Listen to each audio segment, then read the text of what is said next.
85 বছর বয়স, অপারেশন হওয়ার কথা, কিন্তু হঠাৎ করে কী নিয়ে গণ্ডগোল হয়েছে এটা জানি না। কিন্তু আমার মা খুবই অসুস্থ, হ্যাঁ, পায়খানা বন্ধ হয়ে গেছে, আজকে 6-7 দিন যাব। পরীক্ষা নিরীক্ষা করছি, সব কিছু করছি, কিন্তু এখন অপারেশনের জন্য ডাক্তার নেই। সব বন্ধ, অনেক দাম কি হয়েছিল? রুগী নিয়ে আসছে। টাঙ্গাইল থেকে আসছি, আসার পরে এসে দেখি যে টিকিট কাউন্টার বাইরে কোনো কিছু পাইতেছি না। আমার নানা বোন ভোগান দিতে পারছে কষ্ট। অনেক কষ্ট হইতেছে ওনারা, মনে করেন যে অনেক জার্নি করে আসছি, আবার জ্যামে বসছিলাম, এখন তো কোনো ব্যবস্থাই করা যাচ্ছে না। আমার অবস্থাটা খুব করুন, কালকে এসে মানে আজকে এসে কি কোনো চিকিৎসা জি পেয়েছেন? না, আজকে কোনো চিকিৎসা পাইনি আমরা। পাই না। আজকে কখন এসছেন? আসছিলাম সকালে 8টায়, এসে কি দেখেন?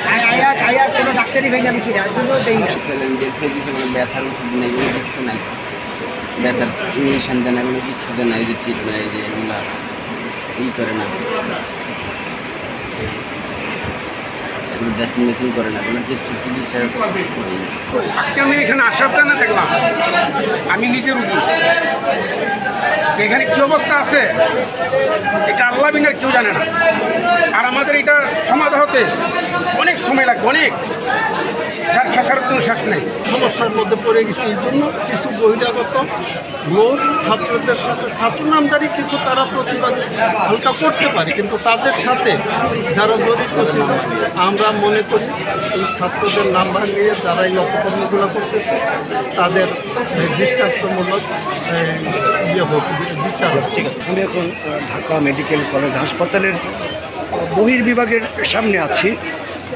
বহির্বিভাগের কোনো কাউন্টারেই এখন কোনো চিকিৎসা সেবা দেখা যাচ্ছে না।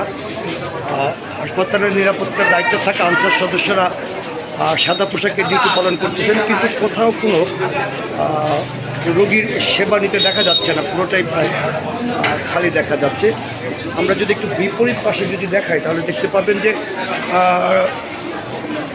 বহির্বিভাগের আবাসিক সার্জন শিশু সার্জারি বিভাগেও একই অবস্থা দেখা যাচ্ছে। এখানে রোগীর স্বজনরা চিকিৎসার জন্য ঘোরাফেরা করলেও কোথাও কোনো চিকিৎসা সেবা পাওয়া যাচ্ছে না। এখন পর্যন্ত এ হচ্ছে ঢাকা মেডিকেলের সামগ্রিক চিত্র।